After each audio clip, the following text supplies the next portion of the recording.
Go inside the Crimson Tide with your hosts Rodney Orr and Gary Harris, keeping you informed on everything Alabama. Tider Insider TV, brought to you by Tuscaloosa Tourism and Sports.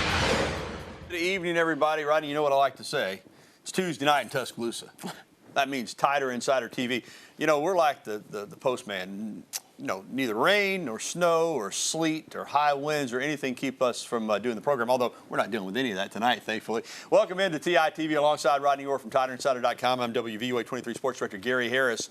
And, Rod, let's jump right in because the Alabama Crimson Tide football team opened fall camp last Thursday over at the Thomas Drew Fields. The first week of practice is in the books, and Bama will open the season on September the 3rd at home against Utah State on a Saturday night. Now, they'll go in pads for the first time tomorrow. And you know what Coach Bryant used to say, you don't know what a football player looks like until you see them in the full pads. But injuries a factor already. Cam Latu, the tight end, the senior, the starter, missing some time with a minor knee injury. According to Coach Saban, Latu will be back soon. But in the meantime, they'll be looking for some tight ends to step in. The offensive line, of course, lost both starting tackles from last year, Evan Neal and Chris Owens. So they're looking to fill those guys in to protect Heisman Trophy winning quarterback Bryce Young.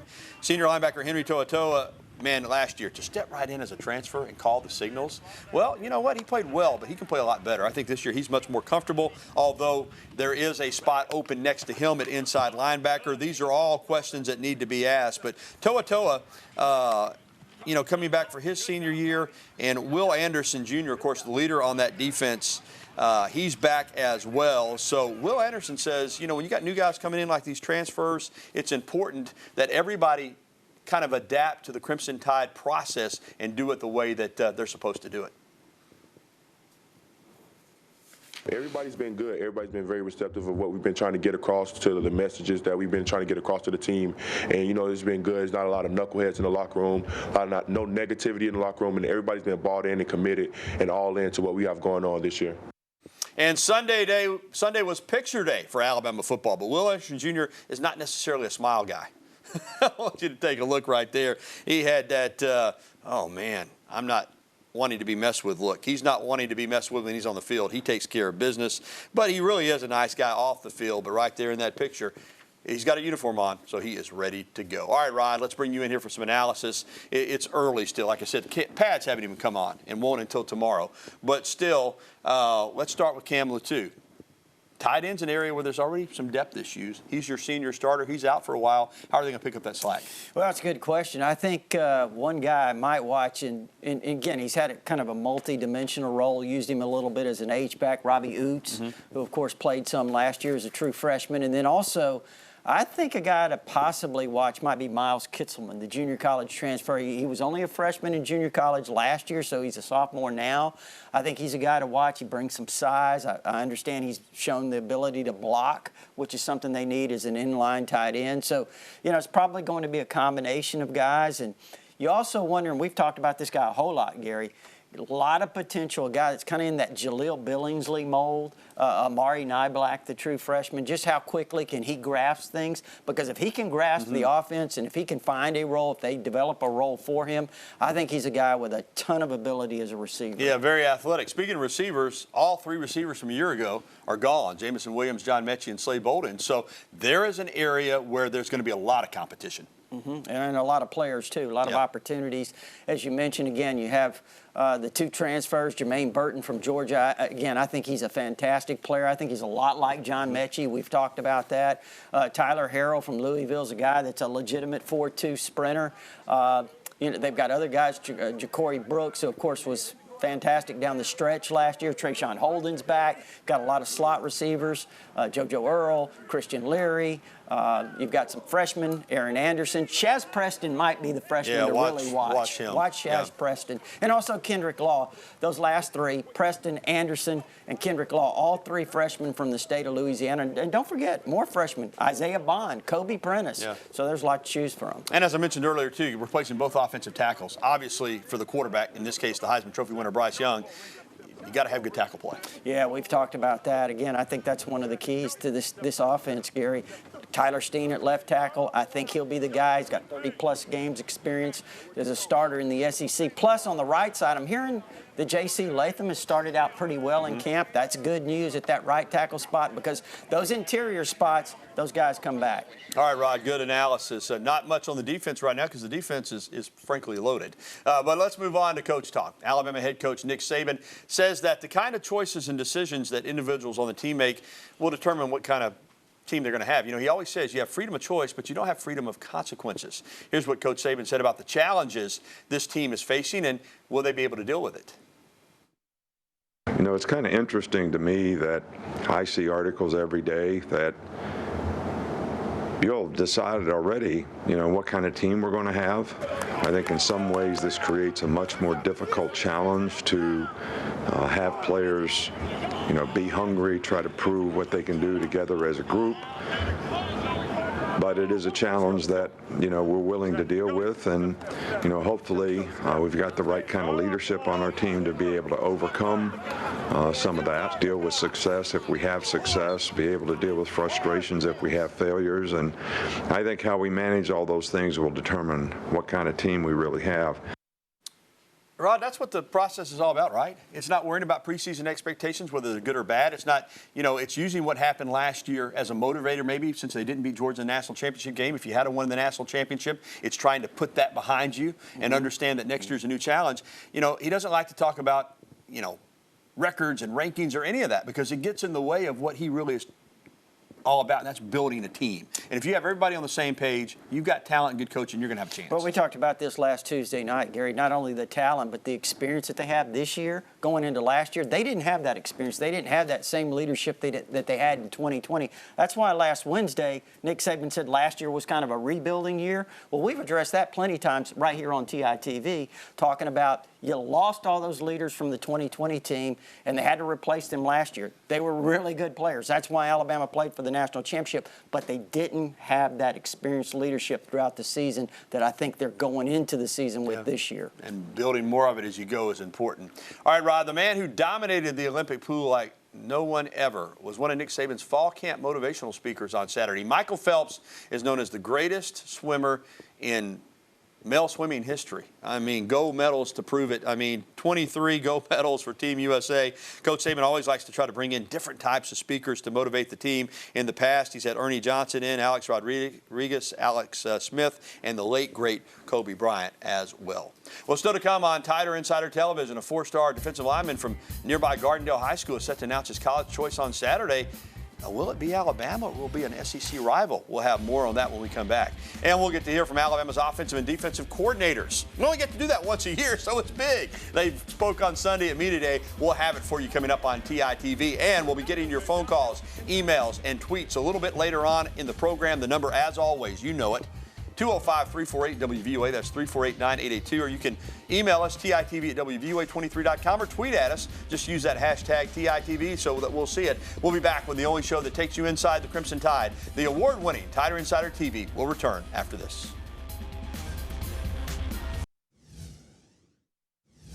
Obviously, we have a lot to replace from last year. You know, when you think about the guys that aren't here anymore, that are, you know, some of those guys are on to the NFL. But obviously, with Bryce back, that is a very good thing. You think? You got the Heisman Trophy quarterback back, a chance to become the second person to ever win the Heisman twice. Joining Archie Griffin, the running back at Ohio State from the mid-'70s. Yeah, that's a pretty good guy to have back. But we welcome you back into Tider Insider TV, sponsored by Tuscaloosa Tourism and Sports. Alongside Rodney Orr, I'm Gary Harris. You know, Bill O'Brien is going into his second season with the Crimson Tide. Rodney, it's a season that a lot of people thought we wouldn't see. A lot of people said, oh, he'll be one and done. He'll go back to the NFL. He'll take a head coaching job in college. But he's back, and he's got a lot of material to work with. Even with those receivers missing from a year ago, you got Bryce Young and got to shore up the offensive line. Yes, we talked about it earlier. Some of these young receivers have to step up. But I know this much. The talent is there, Rodney. And when you're talking about replacing guys on that offensive line, you've already alluded to that. But for Bill O'Brien, I think he did a remarkable job in year one. Now he's got a year under his belt. The players are familiar with him. I think it's going to be even bigger and better for the Alabama offense in 2022. Absolutely. I think the familiarity is really big, and obviously Bryce Young's experience and a lot of the things that he gained from last season. Again, I think when you look at trying to mesh those receivers, a lot of new receivers, that may take a little bit of time. You mentioned the offensive tackles, but I'll tell you a guy that I think is going to be a real difference maker for this offense. First of all, that running back room is loaded. Jahmyr Gibbs, a transfer from Georgia Tech, with the explosiveness, the speed, the big playability that he brings. And, you know, I think a lot of people have kind of slept a little bit on Jace McClellan. He was injured last year. Listen, I thought he was the best back on the team before he went down with an injury. No disrespect to Brian, because Brian's really good. But Jace McClellan's a very talented guy, very dangerous out of the backfield as a receiver, as is Gibbs. Then there's Trey Sanders, who had a great spring. Roydell Williams seems to be back in full bloom. So this is a really good stable of running backs. All right, we've talked a lot about the offense. Let's get to the defense, because it was Media Day Sunday. Rare opportunity, the only opportunity until the postseason to hear from the coordinator. So we heard from Bill O'Brien. Now let's get to Pete Golding, the defensive coordinator. He's certainly taken his fair share of criticism since he's been at UA, but boy, that defense last year, maybe right at the end in that championship game, gave up some plays, but they were pretty good. And with a lot of guys back, they got a chance, I think, this year to be special.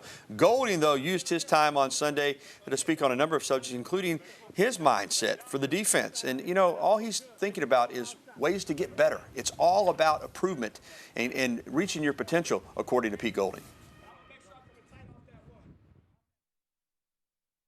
To be honest, Rich, I come in every day. How can we improve today?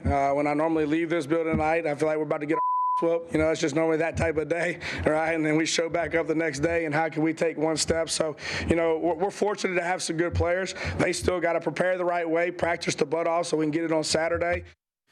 All right, Rod, one thing you can say about Pete Golding, we talk a lot, you and I are kind of old school, you know, in terms of football. We've seen it evolve. He's a relatively young guy, but he's an old school style football coach. I mean, you listen to him talk. He loves the game. He's intense.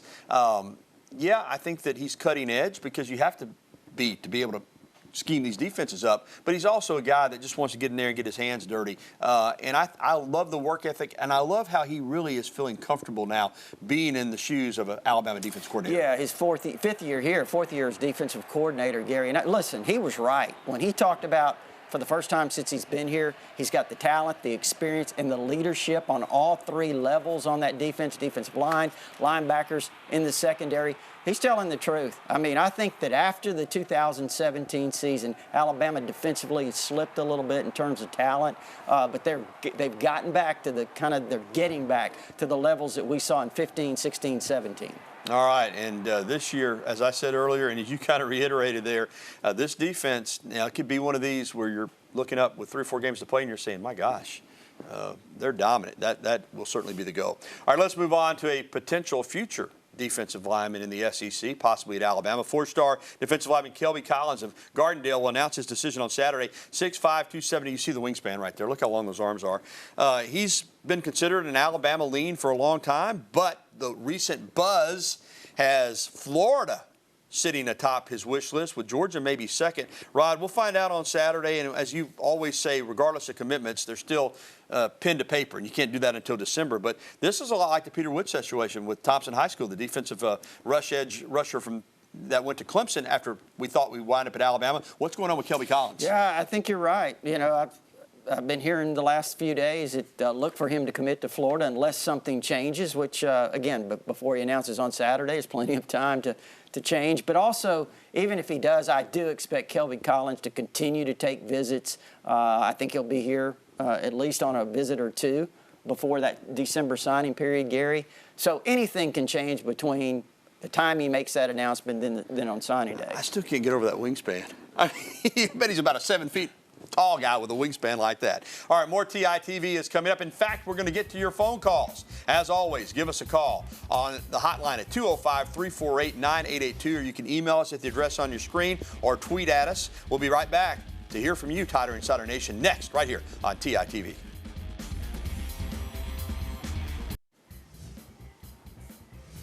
True freshman Brandon Miller scored a game-high 17 to lead 6 players in double figures. And he's really good. As Alabama cruised a 108-64 victory over the Spain select team Monday night in the first of 3 games on the team's 2022 foreign tour. Freshmen Rylan Griffin and Noah Clowney each had 13 points, while sophomore Charles Bediaco, along with transfers Mark Sears and Dom Welch, added 11 to lead the way for the Tide. In all, Bama newcomers combined to score 85 of the team's 108 total points in the victory. Talking about some new talent. Alabama will next be in action Thursday night in Paris against the Lithuanian men's B national team. Welcome back to TITV with Rodney Orr. I'm Gary Harris. Let's get right out to the phone lines. First up is our pal Sammy, the Tomato Man up in Walker County. Hey, Sammy, welcome in. Thanks, Gary, Rodney. Great job, guys. I'm glad you like the tomatoes, Gary. Glad to hear that. Appreciate that. Outstanding. Yes, sir. I just wanted to make a comment on the injuries because last year in the championship game, we missed the defensive backs more so than probably the receivers, and you know how bad we missed the receivers. But I just hope the backup guys, second string, if you will permit me to say, they need to be ready to go, need to be really prepared and focused because they're only a play away. Right, Sammy, you're absolutely right, and that's why you recruit so many good players, not just for your frontline players. I will say this in defense of those young corners: when you lose Josh Jobe and the kid from Mobile, Jalen Armour Davis, that late in the year, that's tough. I mean, I thought, Kyrie and Kool-Aid held up pretty well. That's just, to lose guys that late in the season. I mean, it's not ideal. But, yeah, they're trying to develop as much depth as they can. Yeah, I think those 2 guys, the experience they got, really will pay off this year. Kyrie Jackson, obviously Kool-Aid McKinstry, but also they went out and got Elias Ricks, who was a 5-star transfer from LSU. Again, he's overcoming some injuries, may take him a little bit of time. I really like the redshirt freshman Terrion Arnold. I thought he was a great player coming out of high school. I really expected him to be a safety, but he's done well at corner. So keep your ear out for Terrion Arnold. He could make a little splash. Indeed. Some talent back there for sure. All right, let's get to an email, and the email question of the day is brought to you by KDM Services, serving your family like our family for all your air conditioning and heating needs. KDM Services. How many top 10 players in the state do you think will sign with Alabama? Jamie from Haleyville. Rodney, you pick up on that one. You know what? I haven't even looked at the top 10. It's not like it used to be, Jamie. Right. I mean, when they used to do the Super 12 and you had Alabama and Auburn battling for those 12 and whoever got the most was considered the victor. No, it's changed a lot. I mean, obviously Alabama's doing really well in the state right now. I mean, you've got Wilkin Formby, a local kid that's a top-notch player, 4-star rated offensive lineman. I think Johannes Pierre is a tremendous prospect, outside linebacker. Jaleel Hurley is a great player in the secondary. Yeah. I think losing Woods. Tony Mitchell? Yeah, Tony Mitchell, 5-star player. But losing Peter Woods certainly is something that I think right now is a mark against this class in state, possibly losing Kelby Collins. Those are 2 guys within an hour of your campus who are lifelong Alabama fans. Again, let's see what happens by the time signing day gets here. Maybe Alabama flips one or both of those. All right, thank you for the email. More TITV coming up, more phone calls, and also the build-up to football season continues on and off the field. Find out how some of Alabama's biggest fans are getting ready for 2022. That's coming up.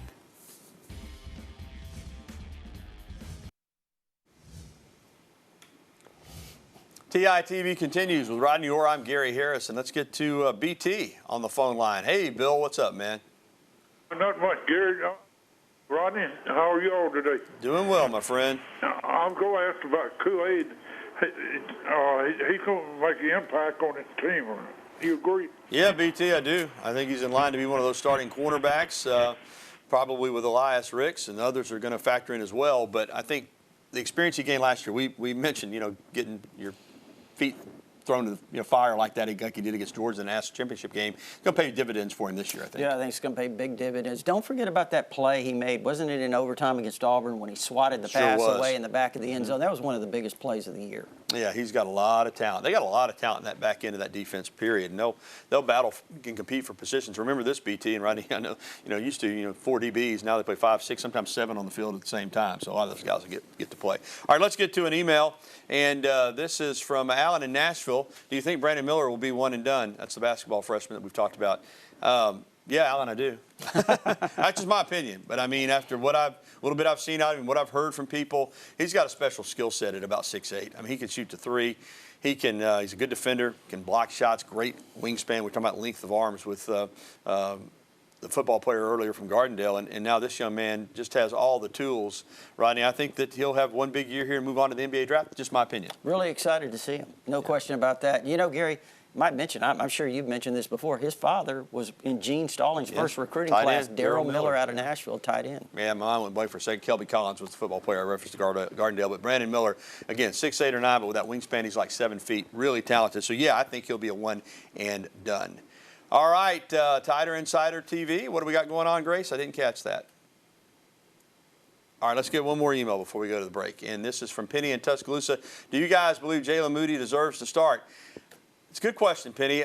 I think he came back after he was in the portal because I know he was told he's going to have every opportunity to start. He's still got to go earn it. Mm-hmm. Yeah, no question about that. He's got some competition because I think Deontay Lawson, the redshirt freshman out of Mobile Christian, is a rising potential star of the future.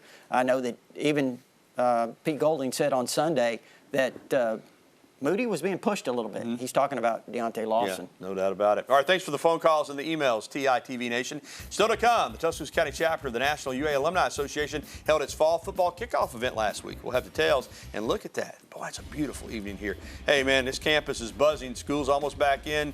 Sorority rush is going on. We'll be back to the University of Alabama campus inside Bryant-Denny Stadium for TITV right after this.